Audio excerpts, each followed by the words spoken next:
Sumainyo ang Panginoon. At sumaiyo rin. Ang mabuting balita ng Panginoon ayon kay San Juan. Papuri sa iyo, Panginoon. Noong panahong iyon, sinabi ni Jesus sa kanyang mga alagad, "Kung napupuot sa inyo ang sanlibutan, dapat ninyong malamang napuot na ito sa akin bago sa inyo. Kung kayo nga'y sa sanlibutan, iibigin kayo nito bilang kanya. Ngunit, yamang hindi kayo sa sanlibutan, kundi pinili ko kayo mula rito, ito'y napupuot sa inyo. Alalahanin ninyo ang sinabi ko sa inyo, walang aliping higit kaysa kanyang Panginoon. Kung ako'y inusig nila, uusigin din nila kayo. Kung tinupad nila ang aking salita, tutuparin din nila ang salita ninyo. Ngunit ang lahat ng ito'y gagawin nila sa inyo dahil sa akin, sapagkat hindi nila nakikilala ang nagsugo sa akin." Ang mabuting balita ng Panginoon. Pinupuri ka namin, Panginoong Jesucristo. Isang magandang umaga po sa inyong lahat. Ngayon po ay Sabado ng ika-5 linggo ng Pasko ng Pagkabuhay. Atin po muling balikan ang lahat po ng ating mga narinig mula kay Jesus na magpapalalim pa ng atin pong pagkilala sa Kanya. At ang pagkilalang ito ang magdala sa atin sa mas malalim na paninindigan, yung conviction natin sa ating pananampalataya, na hindi lang ito basta ipinilit sa atin, kundi malaya nating tinatanggap at malaya natin nawang maisabuhay ito. Hindi dahil sa naibigay lang nung tayo po ay binyagan, kundi sa patuloy nating pakikinig sa Kanya ay mas lumalalim mismo ang ating pong desisyon na sumunod at manatili kay Jesus. Noong Lunes, ang sabi ni Jesus, ang tumatanggap sa mga utos ko at tumutupad nito, ang siyang umiibig sa akin. So essential po sa mga taong nagsasabing, mahal ko ang Diyos o iibigin ko ang Diyos, ay yung atin din pong pagpapakita na kaya nating sundin ang mga utos ni Jesus. Yung nakikinig at tumutupad ng kanyang mga utos, yan ay tanda ng pag-ibig natin sa Diyos. At ano bang mapapala natin kung ibigin natin si Jesus? Kapayapaan. Kaya nga sabi niya noong Martes, kapayapaan ang iniiwan ko sa inyo, ang aking kapayapaan ang ibinibigay ko sa inyo. Hindi ito katulad ng ibinibigay ng sanlibutan.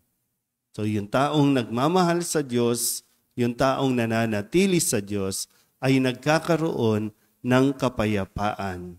Kahit pa magkaroon tayo ng mga rejection, magkaroon tayo ng mga problema o conflict sa buhay, ay mananatili tayong nasa kapayapaan dahil sa pag-ibig natin sa Diyos.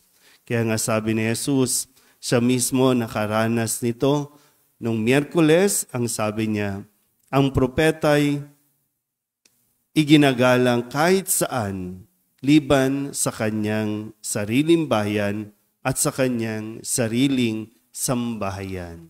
Pero ganun pa man, no? Kahit mayroong mga hindi naniniwala sa atin, hindi maniniwala sa iyo, ay kailangan natin pa rin manatili sa pag-ibig ng Diyos para sa atin din pong self-peace, yung kapayapaan natin. Kaya sabi niya, no, nung Huwebes, manatili kayo sa aking pag-ibig. Kung paanong si Jesus nananatili sa pag-ibig ng Ama, ganun din naman ang kanyang pakiusap, ang kanyang panawagan, manatili kayo sa aking pag-ibig. Kahit itakwil pa kayo ng iba, ipagpalit tayo ng iba, manatili tayo sa kanyang pag-ibig. At ang nananatili sa kanyang pag-ibig, ang sabi ni Kristo, ang kanyang pangako, gagawin ko ang anumang hihilingin ninyo sa pangalan ko. Diba ganyan po yung ating minsan nasasabi na kapag ang taong nagmamahal, gagawin niya ang lahat para sa kanyang minamahal. Minsan nga, hahamakin ng lahat. No? Masunod ka lamang. At siyempre, kaakibat ng desisyon natin na ibigin ng Diyos, mayroon po talagang aabot sa punto na magagalit ang mundo sa atin. Kaya nga sabi niya, tandaan ninyo, kung napupuot sa inyo ang sanlibutan, dapat ninyong malamang napuot na ito sa akin bago sa inyo.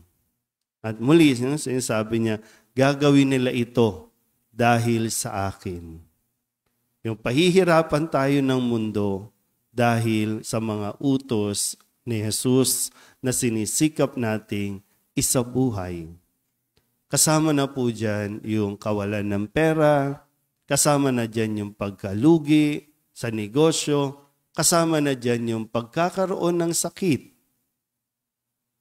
Para lamang tayo subukin, para lamang tingnan kung hanggang saan nga ba tayo magsasabing alagad ako ni Jesus. Susunod ako kay Jesus. Nagmamahal ako kay Jesus. Tatanggapin ko sa Jesus. Hanggang saan ba?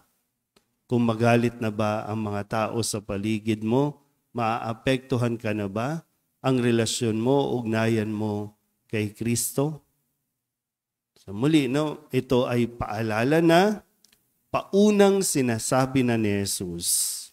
Dahil hindi naman, sabi nga, hindi bed of roses, yung pagsunod kay Kristo. Meron itong mga tinik na mararanasan natin, mararamdaman natin. So, hindi basta sinabi ni Kristo na maginhawang buhay, masarap na buhay dito sa mundo. Pero may naghihintay na lugar na kung saan wala nang hirap, wala nang sakit, wala nang gutom. At ang makakarating doon ay yung mananatiling tapat sa pag-ibig niya kay Jesus. Amen.